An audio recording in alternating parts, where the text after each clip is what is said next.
咁我哋睇一睇呢一題啦，就係講 yeast 咧用唔同嘅 sugar 嚟做 aerobic respiration 啦，咁佢個 result 係點樣咧？咁你做得多呢啲題目咧，你大概都估到佢想問咩㗎啦，即係都係嗰啲咩 explain 個 result 啊咁樣。咁你睇一睇條 curve 啦，咁首先形容一下條 curve 啦。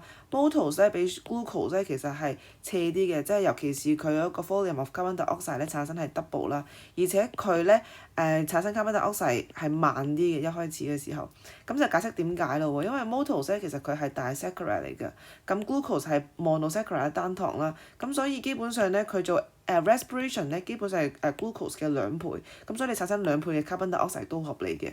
咁另外點解佢會第19分鐘嘅時候咧先至開始產生 carbon dioxide，即係點解 yeast 咧喺第19分鐘嘅時候先至會做 respiration 咧？原因就係咧頭10分鐘咧就係俾個 yeast 去適應呢個環境啦，去 adapt the environment 啦。咁之後嗰9分鐘咧可能就係俾佢分解呢一個嘅 maltose 啦，咁因為有 maltase 啦，咁分解變翻做2粒糖分先至可以做 aerobic respiration 咁樣嘅。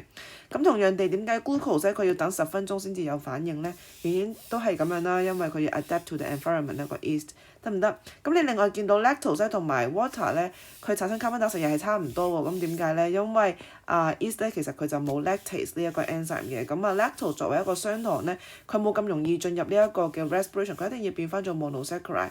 咁佢變翻做 monosaccharide 一定要有 lactase 啦 ，break down into galactose and glucose 啦。咁而家冇呢一個 enzyme，所以分解唔到咧，就進入唔到呢一個 respiration， 做唔到呢個 carbon dioxide 啦，得唔得？